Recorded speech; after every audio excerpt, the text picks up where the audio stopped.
Assalamualaikum warahmatullahi wabarakatuh.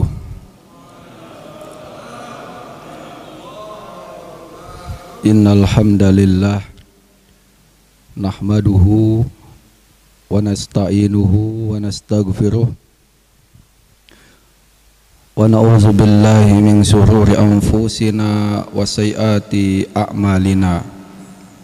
May yahdihillahu fala mudhillalah wa may yudlil fala hadiyalah.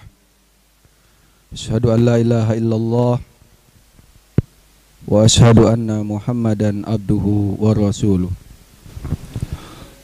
Allahumma salli wa sallim ala nabiyyina Muhammadin wa ala alihi wa ashabihi wa man tabi'ahum bi ihsanin ila yaumiddin. Jemaah salat subuh, mudah-mudahan Allah Subhanahu wa taala merahmati dan memberkahi kita semua. Di dalam Al-Quran surah As-Su'ara ayat 88 sampai ayat 89, Allah Subhanahu wa taala berfirman, yauma la yanfa'u malu wala banun. Di akhirat nanti tidak lagi bermanfaat harta kita dan anak kita, illa man atallaha biqalbin salim. Yang selamat menghadap Allah adalah yang datang menghadap Allah Ta'ala membawa hati yang selamat. Pertemuan yang telah lewat kita sudah membahas hati yang selamat, maksudnya hati yang selamat dari kesyirikan, hati yang akidahnya benar, hati yang tawakal hanya kepada Allah, hati yang bergantung hanya kepada Allah, hati yang rojak mengharap hanya kepada Allah, hati yang khosyah takut kepada Allah, hati yang selalu mengingat Allah, hati yang tidak ada iri dengki terutama kepada sesama muslim, hati yang selamat. Maka disebutkan di dalam hadis sahih riwayat Ahmad, juga disebutkan di dalam sahih Muslim, Nabi kita yang mulia Muhammad sallallahu alaihi wasallam bersabda, yadkhulul jannata aqwamun, akan masuk surga sekelompok orang, afidatuhum, hati mereka itu mislu afidatit toir, seperti hati burung.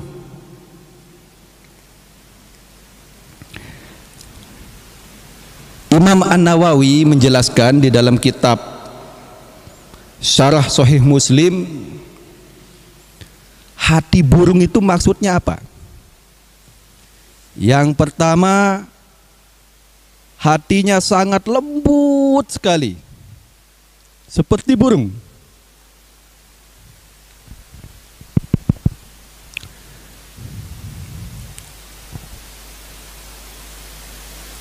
Yang kedua, hatinya mudah takut sekali kepada Allah Ta'ala, seperti burung.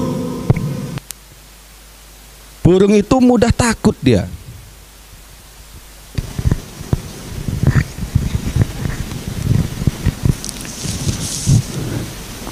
Coba jemaah perhatikan burung. Kalau ada burung di depan kita, kita cuma ngomong dikit aja, langsung takut nengkeber dia, betul nggak?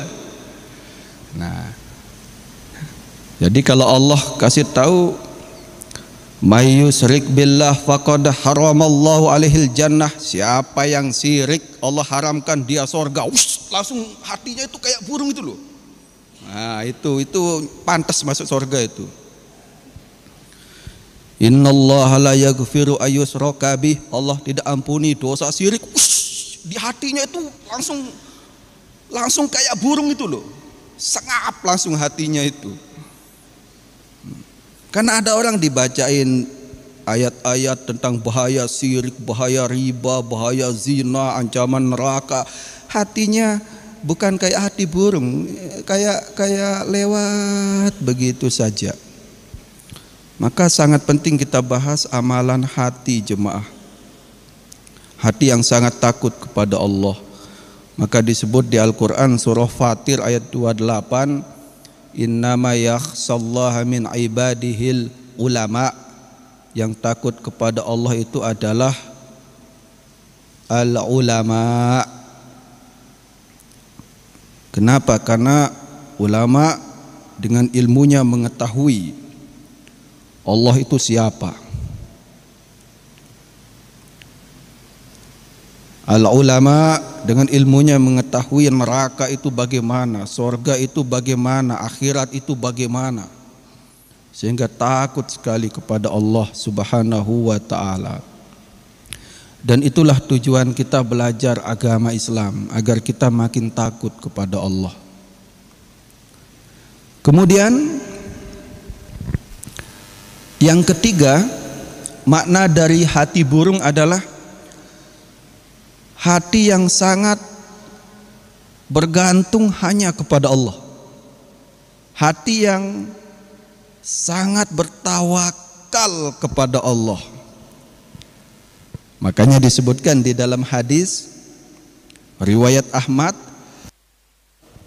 lau annakum tatawakkaluna 'alallah, seandainya kalian bertawakal kepada Allah haqqa tawakkuli, sebenar-benar tawakal, la razaqakum, pasti Allah akan kasih kalian rizki, kama yarzuqut tayra, seperti Allah memberi rizki kepada seekor burung.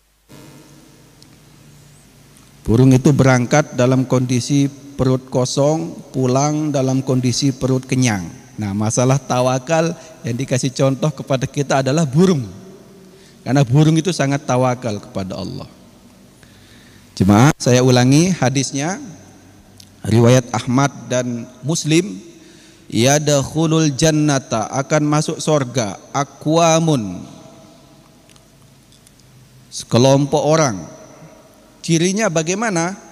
Afidatuhum, hati mereka itu mislu afidatit toir, seperti hati burung. Hatinya sangat lembut sekali. Hatinya sangat mudah menerima kebenaran. Hatinya sangat takut kepada Allah. Saking takutnya hati-hati dia bicara. Hati-hati dia bersikap. Karena dia tahu setiap kalimat yang dia ucapkan akan dihisap di akhirat nanti. Jemaah, disebutkan dalam hadis riwayat Muslim dari Abu Hurairah radhiyallahu anhu, Nabi sallallahu alaihi wasallam bersabda, innallaha la yanzuru ila suwarikum, sungguh Allah tidak melihat bentuk fisik kalian. Maksudnya tidak menilai fisik kalian. Wa amwalikum, Allah tidak nilai harta kalian. Walakin yang zuru ila qulubikum wa a'malikum. Akan tetapi Allah Ta'ala melihat dan menilai qulubikum, hati kalian, wa a'malikum, dan amal kalian. Hati dan amal. Maka dalam hadis ini disebutkan qulubikum, hati, wa a'malikum, dan amal. Hati dan amal. Jemaah sekalian,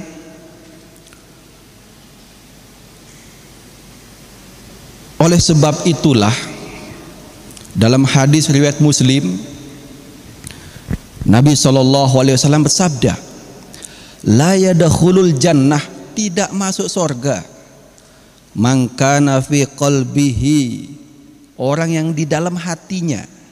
Hati disebut ini. Jadi hati itu bisa jadi sebab orang tidak masuk surga. Hati juga bisa jadi sebab orang masuk surga. Yang awal tadi.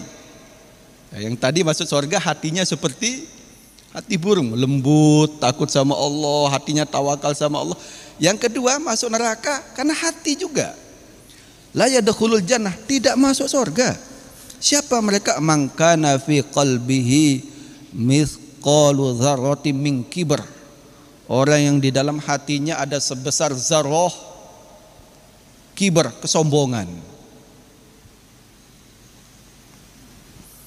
Qala rajulun inna rajula yuhibbu ayyakuna thawbuhu hasanan wa na'luhu hasanah.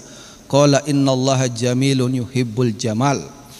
Ada yang bertanya Nabi SAW, di antara kami ada yang suka pakaiannya bagus, sandalnya bagus.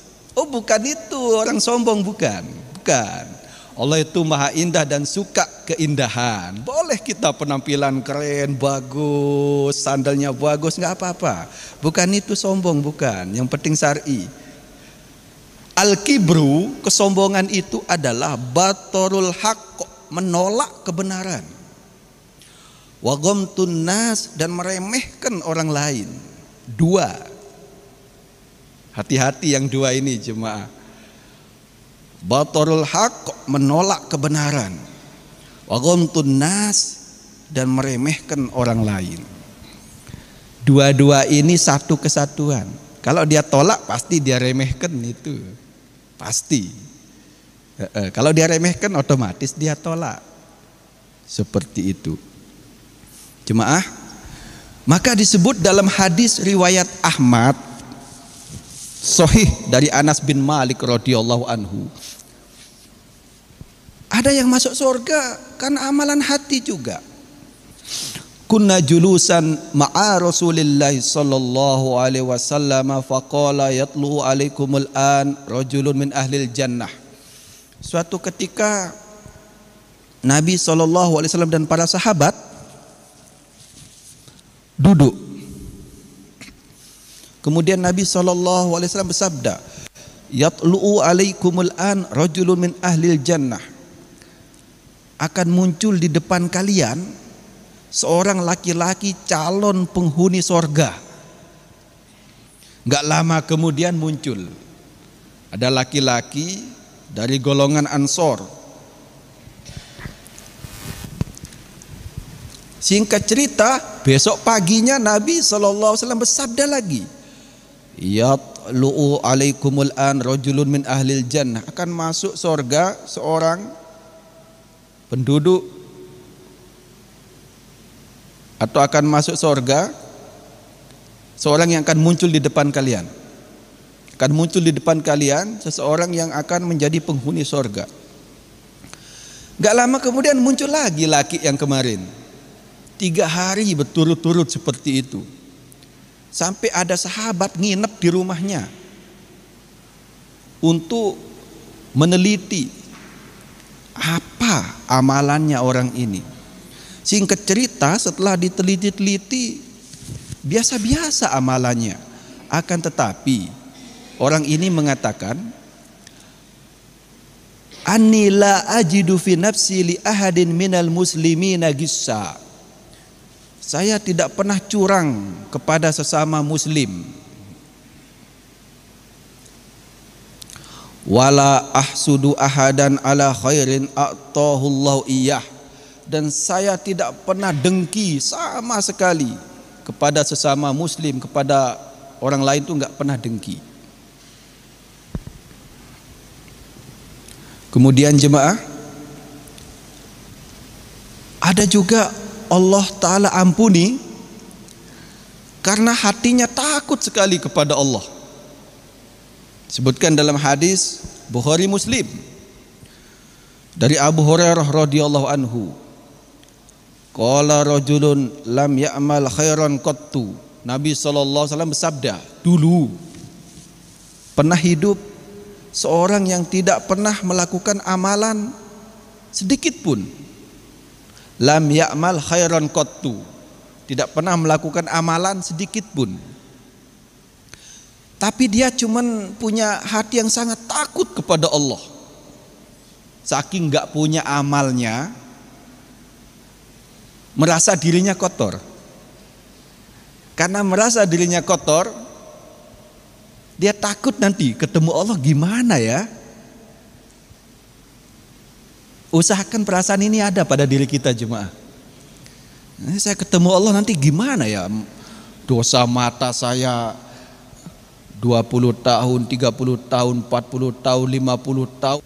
Dosa tangan kita, dosa telinga kita, dosa hati kita, dosa tangan kita, dosa harta orang lain yang kita sikat, dosa kezoliman lisan kita, kezoliman, ya Allah. Besok ketemu Allah gimana ya? Gimana? Karena kita akan ketemu Allah. Ma minkum min ahadin, tidak ada satu orang pun di antara kalian illa sayukallimuhu rabbuhu, kecuali pasti Allah akan ajak dia bicara langsung di akhirat nanti. Bicara langsung. Wa ma bainahu wa bainahu tarjuman, enggak ada penerjemah antara dia dengan Allah. Berdiri kita di hadapan Allah. Nah, hamba ini yang diingat dosanya yang sangat banyak, amalnya enggak ada. Gimana saya mau ketemu Allah nanti? Waduh, gimana ya? Takut sekali. Saking takutnya, apa yang dia lakukan? Dia kumpulkan keluarganya. Lalu dia berwasiat, fa iza mata faharriquh. Kalau bapak mati nanti bakar jasad bapak. Jasadnya tumbuk halus-halus, lalu bagi dua.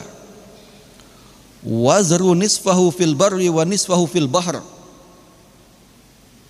Sebagian kau lempar di lautan, sebagian kau lempar di daratan. Fa wallah, demi Allah, la in qadarallahu alaihi, jika Allah nanti dengan kuasanya membangkitkan bapakmu ini, la yu'azzibannahu azaban la yu'azzibuhu ahada minal alamin. Allah pasti akan mengazab diri bapakmu ini dengan azab yang paling pedih di semesta alam ini. Jadi orang ini merasa azab yang paling pedih saya sudah, bukan orang lain gitu. Fa amarallahu al-bahra fa jama'a ma fi wa amaral barra fa jama'a ma fi. Lalu Allah Ta'ala dengan kuasanya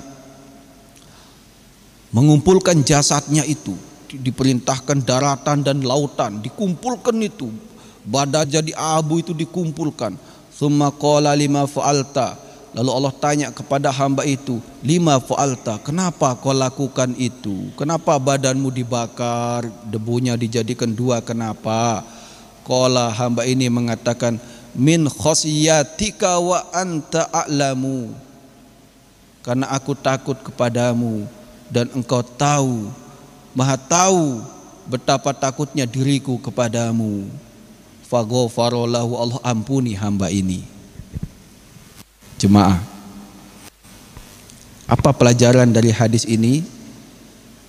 Ambil pelajaran takutnya kepada Allah. Dia merasa dirinya kotor, merasa amalnya enggak ada. Nanti ketemu Allah bagaimana? Takut dia.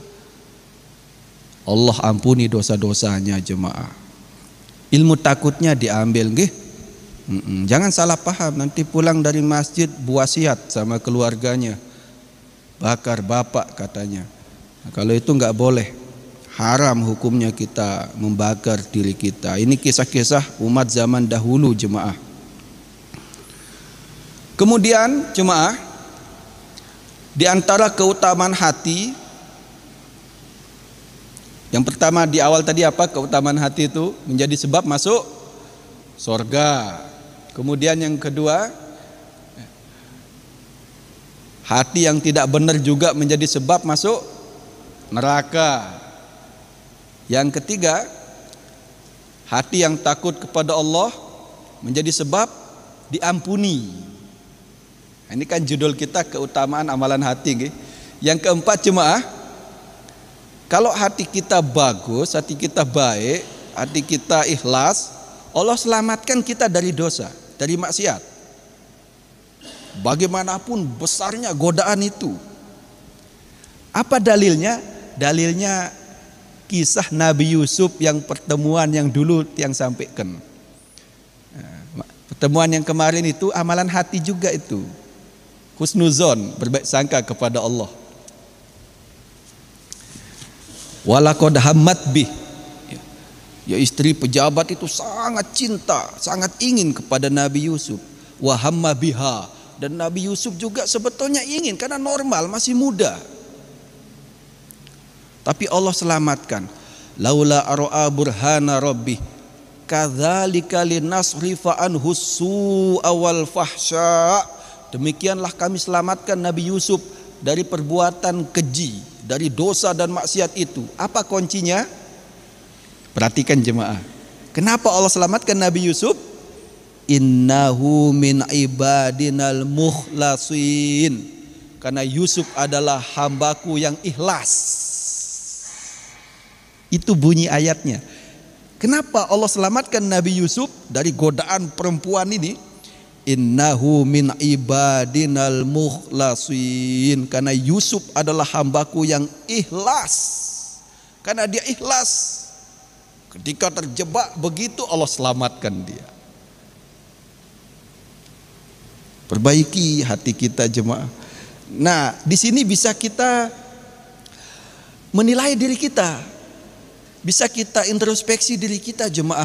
Kalau kita mudah-mudah bermaksiat, gampang-gampang bermaksiat, itu hati kita, keikhlasan kita selama ini dipertanyakan jemaah. Kalau betul-betul kita ikhlas, Allah jaga kita kayak Nabi Yusuf. Allah jaga kita. Ada saja caranya, nggak jadi sudah. Tapi kalau maksiat kok jalan lancar sekali gitu, nggak ada gangguan. Ini ya onyak-onyak jemaah. Istidraj namanya itu. Seolah-olah kita hati-hati. Mau maksiat kok aman, nggak ada gangguan gitu loh. Hati-hati. Jemaah. Juga jemaah, okay? Yang kelima, keutamaan amalan hati yang kelima, menjadi sebab Allah ampuni kita juga. Tambahan yang tadi. Dulu pernah yang cerita dalam hadis riwayat Muslim, annam ro'atan bagian ro'at kalban. Ada seorang wanita pezina, berlumuran dosa dan kesalahan, maksiat. Banyak sekali dosanya perempuan ini. Ro'at kalban, dia melihat seekor anjing.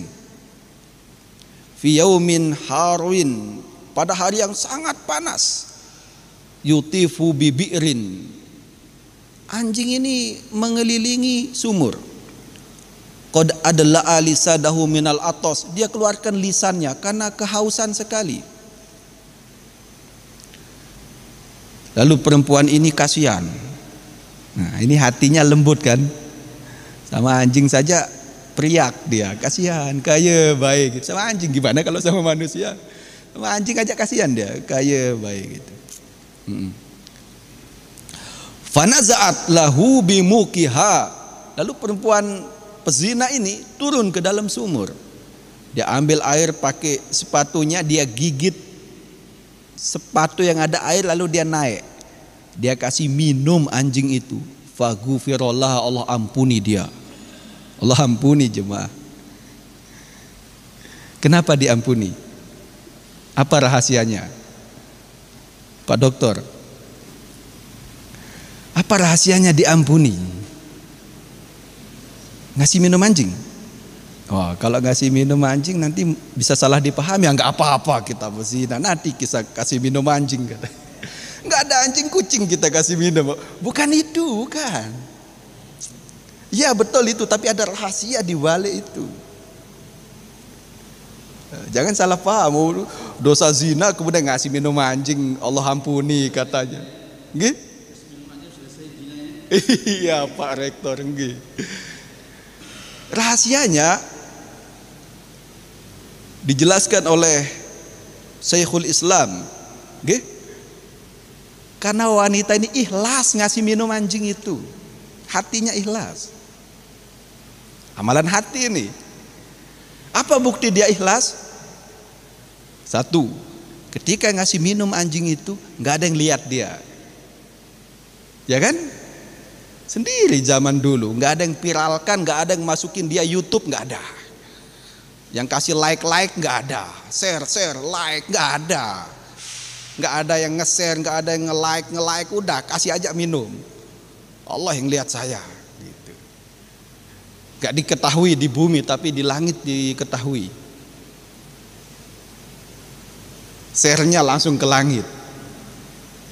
Biar like-nya di langit saja. Meskipun dislike-nya di dunia ini banyak. Yang penting like-nya di langit gak apa-apa. Daripada like-nya banyak di dunia tapi dislike-nya banyak di langit, bahaya itu. Yang kedua, bukti wanita ini ikhlas. Dia tahu anjing yang dikasih minum gak bisa balas budi. Ya kan? Nah, dulu pernah saya tanya, dulu ada gak anjing dikasih minum berterus matur tampiasi, terima kasih, ada nggak? Nggak ada, paling dia begonggong terus lari. Meskipun dia tahu yang ini dikasih makan ini nggak bisa balas budi, tetap dibantu. Begitu. Makanya kita bantu orang sudah. Allah yang kasih kita balasan nanti. Nggak usah harap apa-apa dari dia. Innama nut'imukum liwajhillah.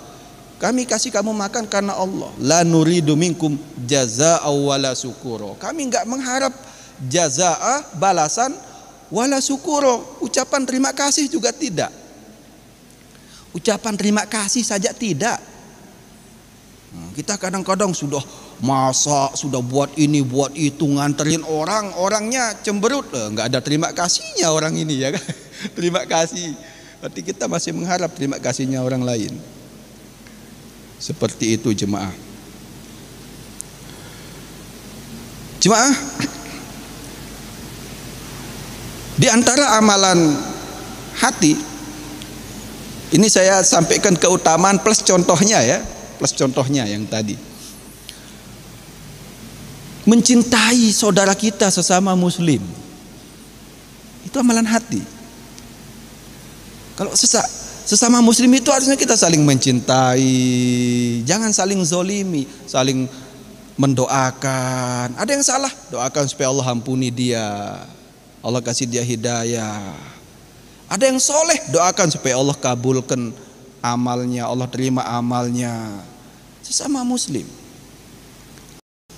Disebutkan dalam hadis riwayat Muslim, anna rajulan zaro akhon lahu fi qaryah.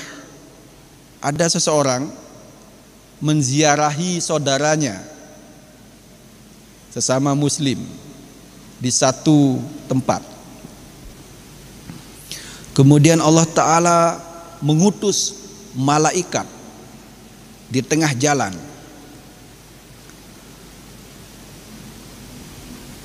Falamma ata alaihil malaku qol aina turid. Di tengah jalan malaikat ini bertanya kepada orang ini. Dia nggak tahu kalau ini malaikat. Aina turid, mau kemana?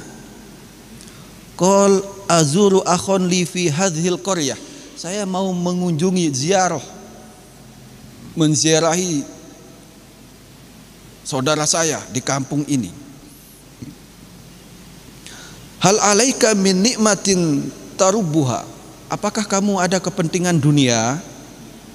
Mungkin ada bisnis, ada proyek, kok cari temanmu itu. Mungkin ada kepentingan dunia, ada bisnis, ada proyek, ada apa.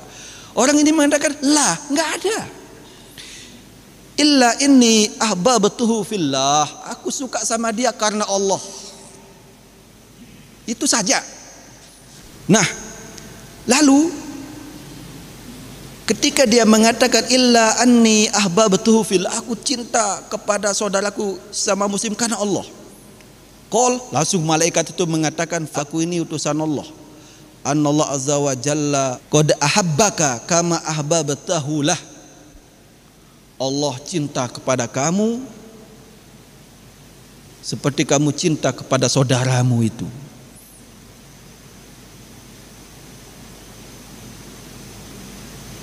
Untuk mendapatkan cinta Allah jemaah, itu di antaranya adalah mencintai saudara kita sesama muslim karena Allah, cinta karena Allah gitu, karena dia orang soleh. Yang dapat keutamaan ini adalah cinta karena Allah. Seperti itu jemaah. Kemudian jemaah, Nabi SAW bersabda, ala wa inna fil jasadi mudghah. Ketahuilah di dalam hati kita ini ada segumpal daging. Iza salahat salahal jasadu kullu. Jika hati kita baik maka baik seluruh badan kita. Wa iza fasadat fasadal jasadu kullu. Jika hati kita rusak maka rusak semua badan kita. Ala wahyal qalb. Ketahuilah bahwa segumpal daging itu adalah hati. Jemaah, disebutkan di Al-Quran surah An-Nas, allazi yuwaswisu fi sudurin nas. Setan itu membisikkan ke dalam dada manusia, hati manusia. Perhatikan jemaah, hati yang diserbu oleh setan. Orang kalau perang, yang diserbu itu adalah benteng. Nah, benteng pertahanan tiang pelunggu Sami adalah hati. Kalau hati kita jebol, benteng pertahanan kita jebol. Kalau hati kita rusak sudah yang lain. Makanya setan itu yang diserbu bukan kaki, bukan tangan, yang diserbu itu hati kita. Alladzi yuwaswisu fi sudurin nas. Hati kita diserbu, dibisiki. Alladzi yuwaswisu, setan membisikkan. Saya tanya jemaah, bisikan itu keras atau pelan? Halo? Saya ulangi ayatnya ya. Alladzi yuwaswisu fi sudurin nas. Setan membisikkan ke dalam dada, ke dalam hati manusia. Pertanyaan saya, bisikan itu pelan atau keras? Iya. Ya namanya bisikan pelan. Saking pelannya bisikan setan itu sampai yang dibisiki nggak sadar kalau sedang dibisiki. Merasa dirinya sedang beramal, sedang berdakwah, ternyata sedang berdosa. Kenapa? Riya, ingin dilihat orang. Sum'ah, ingin didengar orang. Ujub, bangga sama dirinya. Ya. Waghamtun nas, remehkan orang lain. Itu bisikannya pelan, itu nggak terasa. Seperti itu jemaah. Maka Abdullah bin Mubarak mengatakan rubba amalin saghirin, berapa banyak amalan yang kecil tu'azzimuhun niyah, besar di sisi Allah karena hatinya benar, niatnya benar. Seperti tadi jemaah, ada perempuan cuman ngasih minum, ngasih minum apa jemaah? Cuman ngasih minum kayak gitu, amalan kecil itu. Tapi karena hatinya yang ikhlas besar di sisi Allah. Kecil amalan kita, tapi kalau ikhlas besar di sisi Allah. Wa rubba amalin kabirin, berapa banyak amalan yang besar. Tusaggiruhun niyah, kecil, gak ada nilainya di sisi Allah. Karena niat yang tidak benar, hati yang tidak benar. Seperti itu. Yang terakhir jemaah, sebelum kita diskusi,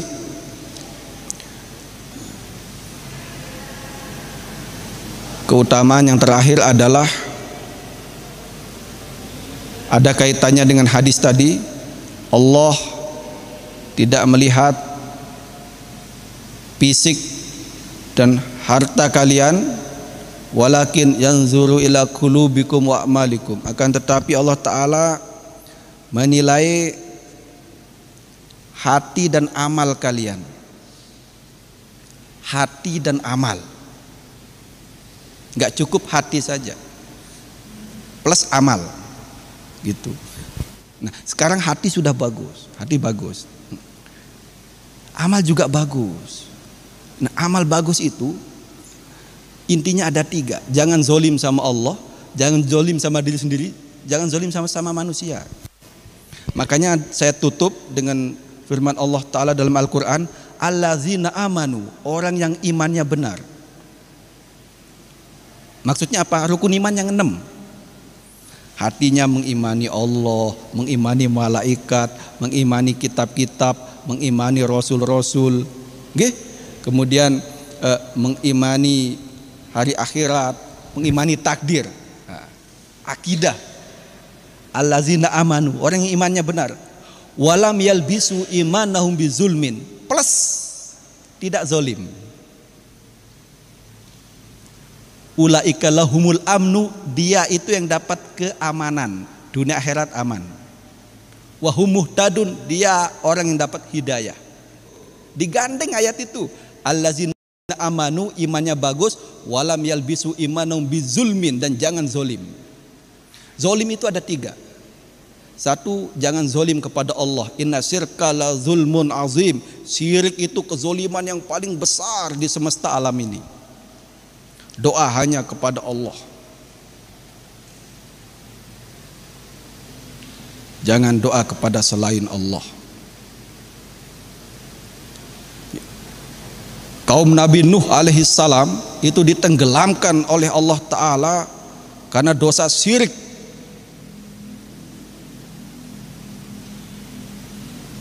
Dan umat-umat sebelum kita dibinasakan oleh Allah Ta'ala karena dosa syirik.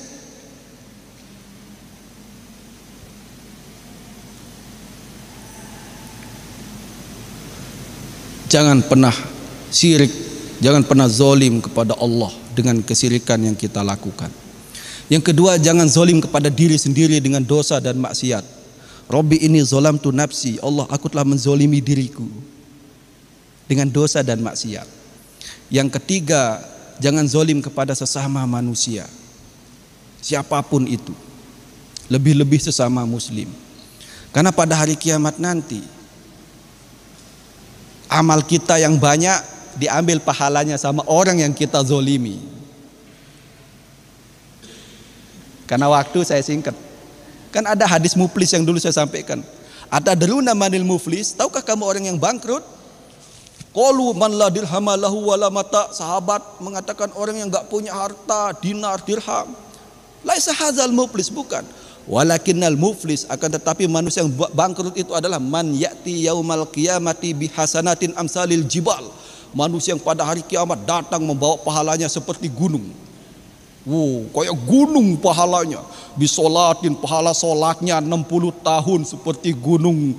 Hajin, pahala hajinya. Zakatin, pahala zakatnya bergunung-gunung. Di akhirat nanti bergunung-gunung pahalanya. Udah pede dia, surga aku nih. Udah seneng dia lihat pahalanya bergunung-gunung. Lupa. Dia suka zolimi orang ini. Wayati wa qad syatama hadza wa qadhafa hadza, tapi di dunia dia suka zolim kepada orang lain dengan mulutnya, dengan lisannya. Syatama, mencela orang lain. Qadhafa, mencela orang lain, memfitnah orang lain, membuat statement macam-macam. Kalau dulu dengan lisan, kalau sekarang zolim dengan jarinya juga, dengan jari. Menzolimi orang dengan lisan, menzolimi orang dengan jarinya. Syatama hadza wa qazafa hadza wa akala mala hadza, menzolimi harta orang lain. Wa daraba hadza, memukul orang lain. Wa safaka dama hadza, menumpahkan darah orang lain. Fayu'ta hadza min hasanatihi wa hadza min hasanatihi, maka pahalanya yang bergunung-gunung diambil, dibagikan ke orang-orang yang dia zolimi. Dibagikan ke orang-orang yang dia zolimi. Fa in faniyat hasanatu qabla ayyuqdama alaih, sudah habis pahalanya, sudah habis pahalanya. Akhadha min khotoyahum, dosa orang-orang yang dia zolimi diambil. Faturhiat alaihi, diberikan ke dia. Thumma turya finnar, lalu dilemparkan dia ke neraka. Seperti itu jemaah. Maka apa kata orang Arab? Kun mazluman wala takun zoliman. Kalau memang kita harus memilih, jadilah orang yang dizolimi. Jangan jadi orang yang menzolimi. Jadi kalau ada yang zolim sama kita itu, ingat tuh, sedang store pahala ini, transfer pahala gratis. Kalau pahalanya nggak ada, nggak apa-apa, dosa kita banyak, dosa kita nanti lempar ke dia. Seperti itu. Demikian jemaah, mudah-mudahan yang sampaikan ada manfaatnya. Subhanakallahumma bihamdika, asyhadu an la ilaha illa anta, astaghfiruka wa atubu ilaik. Assalamualaikum warahmatullahi wabarakatuh. Waalaikumsalam warahmatullahi wabarakatuh. Terima kasih kami haturkan kepada Ustadz Sukarta MPDI yang telah memberikan kita buayan hikmah pada subuh kali ini. Bapak Ibu jemaah rahimakumullah, acara ketiga yaitu diskusi atau sesi tanya jawab, kami persilakan kepada para audiens untuk memberikan pertanyaan.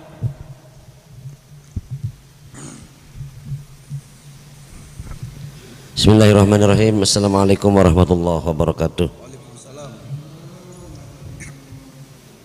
Hati yang seperti apa yang bisa kita masuk surga? Hati yang mana yang bisa membawa kita masuk surga itu? Karena ini kan dalamnya hati tidak bisa, dalamnya lautan bisa diduga, dalamnya hati siapa tahu. Nggih Pak Doktor, jadi hati yang bagaimana? Hati yang disebut di Al-Quran tadi, illa man atallah biqalbin salim, orang yang datang menghadap Allah dengan hati yang selamat, hati yang selamat dari kesyirikan, hati yang akidahnya benar, hati yang takut hanya kepada Allah, tawakal hanya kepada Allah, mengharap hanya kepada Allah. Kemudian plus tidak ada penyakit-penyakit hati dalam dirinya, tidak ada riya, tidak ada sum'ah, tidak ada dengki. Dan Pak Doktor, hati-hati. Kenapa sebagian manusia sulit dalam hatinya itu menerima kebenaran? Disebutkan dalam hadis riwayat Ahmad, At-Tirmizi dan Ibnu Majah, innal mu'mina idza aznaba kanat nuqtatun saudaun fi qalbih. Seorang mukmin kalau melakukan dosa ada stempel hitam di hatinya. Fa in taba wa naza'a wastaghfara sukila qalbuhu minha. Kalau dia istighfar minta ampun, bersih hatinya. Fa iza zada zadat hatta ta'la qalbu.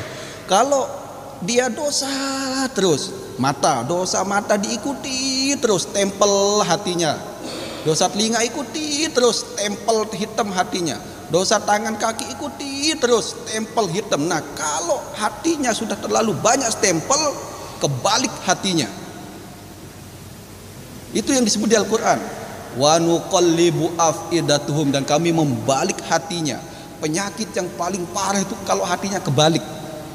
Hati kebalik itu benar dilihat salah, salah dilihat benar, syirik dilihat bagus.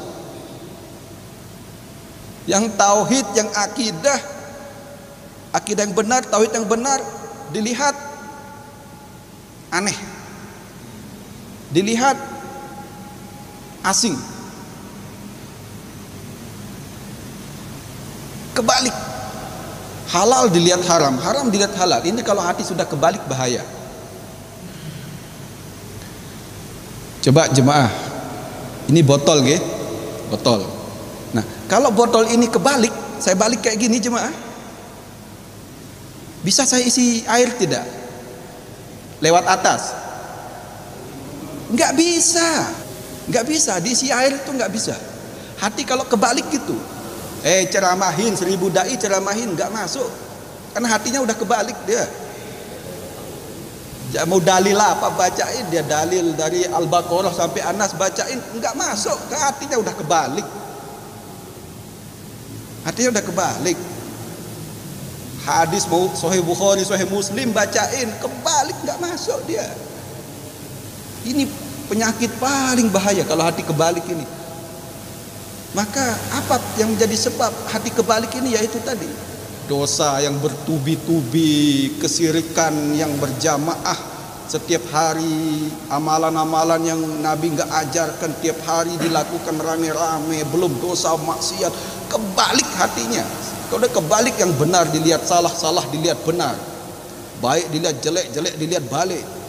Maka supaya hati kita tidak kebalik, banyak istighfar, banyak minta ampun, supaya hati kita tegak lagi. Nah, kalau sudah tegak, dah dengar satu ayat saja bergetar hatinya.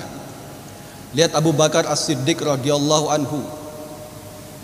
Ketika Nabi SAW sakit, muru Abu Bakrin fal yusalli bin nas, suruh Abu Bakar jadi imam solat.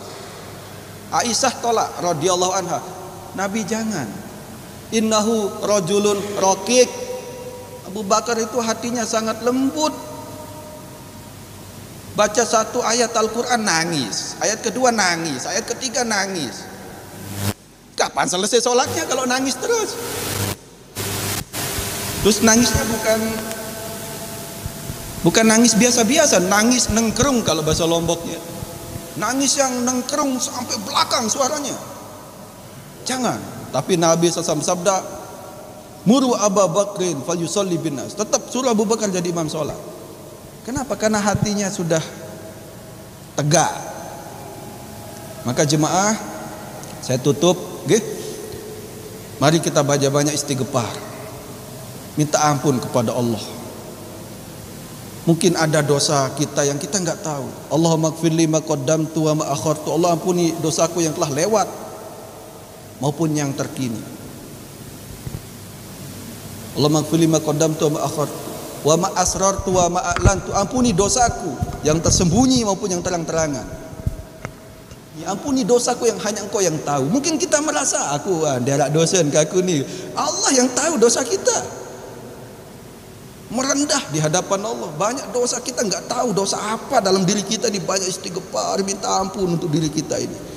Kalau Allah sudah ampuni, tegak lagi hati kita. Kalau udah tegak hati kita, dengar nasihat masuk, dengar nasihat masuk gitu.